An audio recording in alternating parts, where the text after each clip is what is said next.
As we support the people of Ukraine, we must also shore up our shared resilience, both to protect our people and our values. These are nothing more than defensive measures, which have been the essence of NATO for more than 70 years. And I want to be crystal clear, finally, on that point. We will not fight Russian forces in Ukraine, and our reinforcements, like these reinforcements here in Tapa, are firmly within the borders of NATO members, and they are profoundly the right thing to do. NATO needs a forward defense strategy. NATO should be prepared to defend the most vulnerable part of NATO, which is the Baltic countries.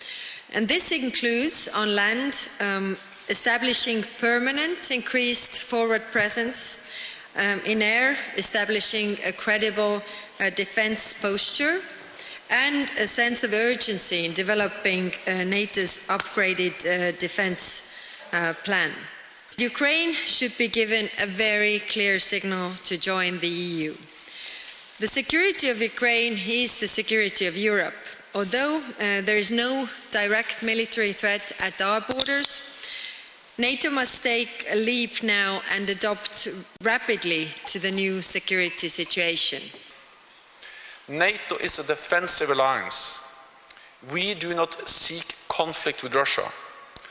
Our message to President Putin is: stop the war, pull out all your forces from Ukraine, and engage in good faith in diplomatic efforts. The world stands with Ukraine in calling for peace. And if it reminds me, if anything, if you remember the shelling of Sarajevo market by the Serbs, the shelling of innocent people in Bosnia, it has that feel to me of an atrocity committed deliberately against a civilian centre. If Vladimir Putin thinks he's going to push NATO back by what he's doing, he's gravely mistaken. This will end up with a fortified and strengthened NATO on his western flank. He'll have more NATO, not less NATO.